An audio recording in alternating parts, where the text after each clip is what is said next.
விபத்தில் சிக்கியவர்களுக்கு முறையான முதலுதவி சிகிச்சை அளிப்பது குறித்து கல்லூரி மாணவ மாணவிகளிடையே 108 ஆம்புலன்ஸ் ஊழியர்கள் விழிப்புணர்வை ஏற்படுத்தினர்.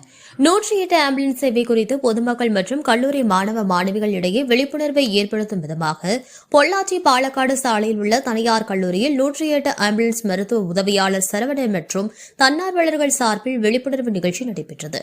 அப்போது விபத்தில் சிக்குபவர்களை உடனடியாக மீட்டு முதலுதவி செய்து அவர்களை காப்பாற்றுவது, இருதய நோய், வலிப்பு போன்ற நோயால் பாதிக்கப்பட்டவர்களுக்கு உடனடியாக செய்ய வேண்டிய முதலுதவிகள் குறித்தும் மாணவ மாணவிகளுக்கு செயல் விளக்கம் அளிக்கப்பட்டது.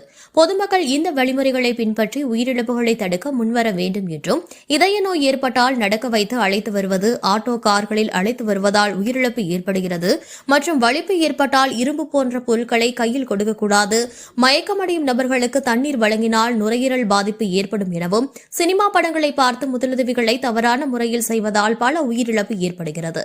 தனியார் ஆம்புலன்ஸ் மற்றும் ஆட்டோக்களில் ஏற்றிச் செல்வதை தவிர்த்து 108 சேவையை பயன்படுத்திக் கொள்ள வேண்டும். 108 ஆம்புலன்ஸ் மூலம்தான் முறையான முதலுதவி கிடைக்கும். ஆபத்தான நிலையில் இருப்பவர்களை காப்பாற்ற என்ன செய்ய வேண்டும் என்பதை விட என்ன செய்யக்கூடாது என்பதை பொதுமக்கள் தெரிந்து கொள்ள வேண்டும் என 108 ஆம்புலன்ஸ் மருத்துவ உதவியாளர் சரவணன் 3 மணியளவில் தெரிவித்துள்ளார்.